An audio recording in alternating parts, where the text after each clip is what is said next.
Senator, I can attest to the fact that there were no classified or intelligence equities that were included in that chat group at any time. So, and I so the defer, attack sequencing and timing and weapons and targets, you don't consider should have been classified? I defer or were to the classified? Secretary of Defense, the National Security Council on that question. With respect to the assertions and the allegations that there was strike packages or targeting information or things that relate to DOD, as I've pointed out, the Secretary of Defense is the original classification authority for determining whether something's classified or not. And as I've understood from media reports, the Secretary of Defense has said the information was not classified.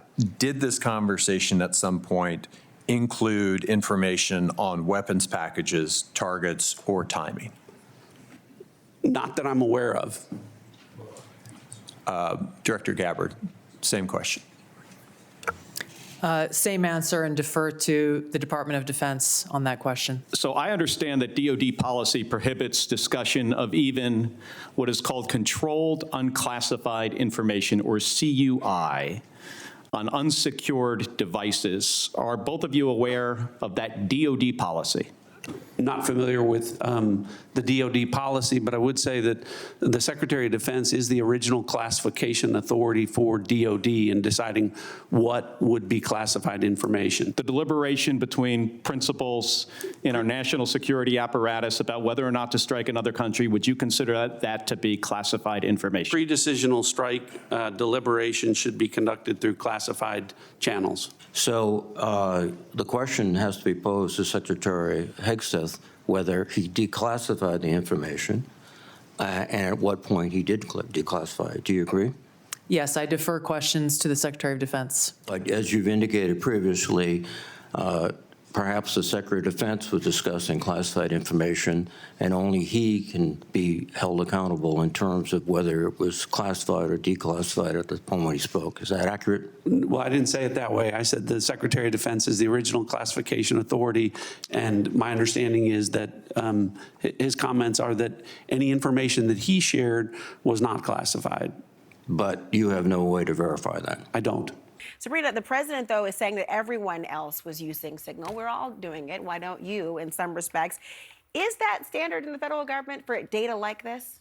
It is not. And when I was at the White House, when I was at the Pentagon, I didn't have Signal on my work phone. And so Signal is not a app that should be used by government officials. On our work phones, what we were doing, I mean, you have classified systems and you have unclassified systems.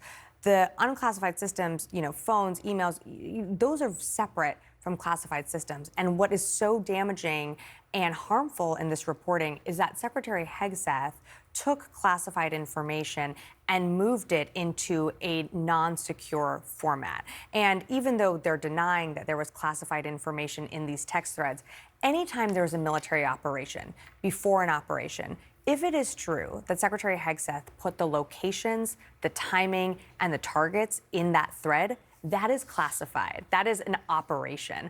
And so what he did was put those fighter pilots at risk. And that does warrant an investigation. Using Signal to discuss operations as sensitive as the strikes against the Houthis on a government or a personal phone? First, all I would say is the strikes against the Houthis that night were devastatingly effective. And I'm incredibly proud of the courage and skill of the troops.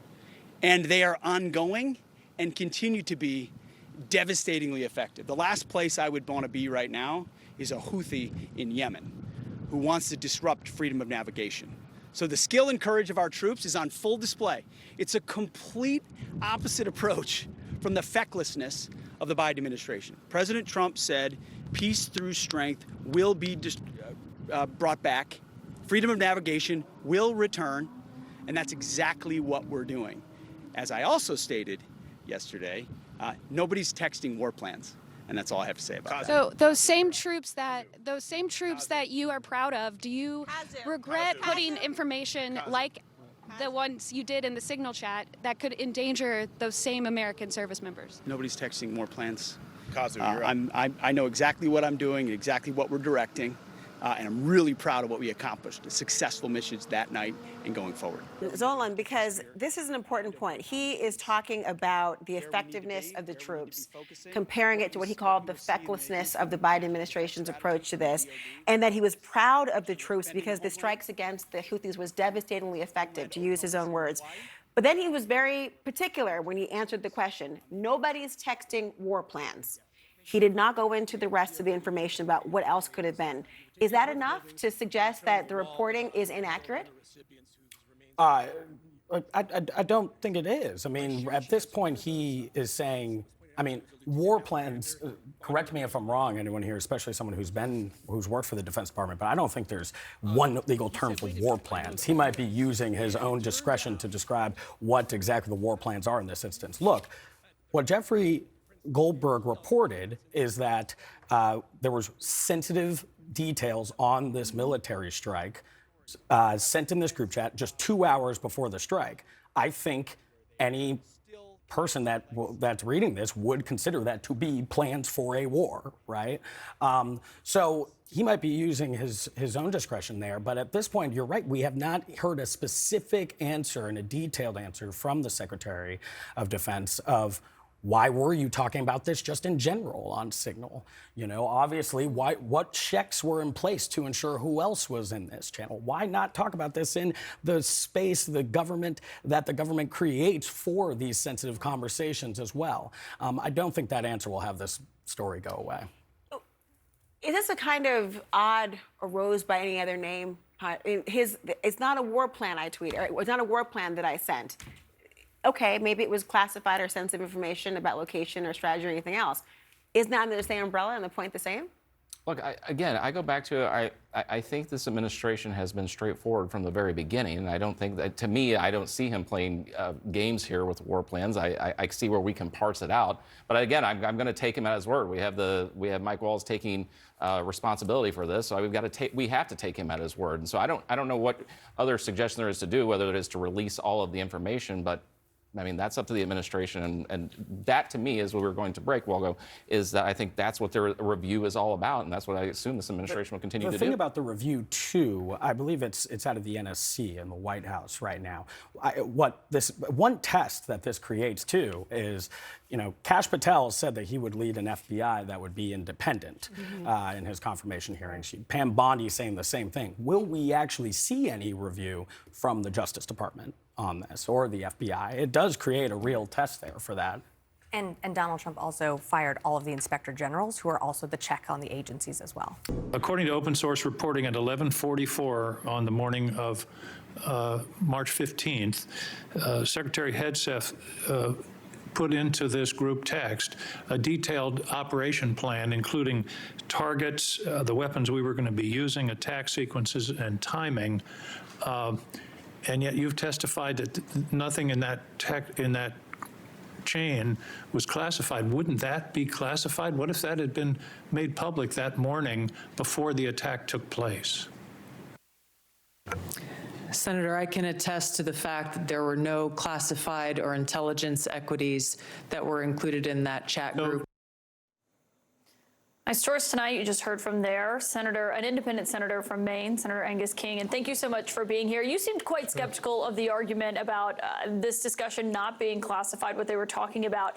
If imminent military strikes aren't classified, Senator, what is? Well, that was exactly the question I asked. I mean, you heard the question. According to Jeffrey Goldberg, and he quite responsibly didn't report the details, but he said that Hegseth's text talked about the timing, the weapons, the targets, the sequencing. And as you say, if that isn't classified, I don't know what is. And I don't understand the witnesses today saying that it wasn't classified. And of course, I followed up by saying, well, if it wasn't classified, then give us the whole text chain. Because if it isn't classified, let's see it here at the committee. And of course, there were no takers on that offer. And Caitlin, you know, people talking about this being a mistake, that seems to be the word of the day to defense. Well, it was a mistake. Well, you and I have probably, you know, texted to the wrong person by mistake, or perhaps joined a group that it wasn't the right one that we thought. But you're not the Director of National Intelligence, and I'm not the Secretary of Defense. These are the top national security officials in the country. And they were on a text chain that the Pentagon themselves, ironically, had said don't use for this kind of purpose. And they were discussing national security affairs. And it doesn't pass the straight face test that somehow none of this was classified. We're going to find that out. And we'll find out, I believe, reasonably shortly what was in that text chain, because the administration can't now say, well, we can't tell you because it's state secrets or it's classified, because their director of national intelligence said about 10 times that it isn't classified. It was a very frustrating hearing.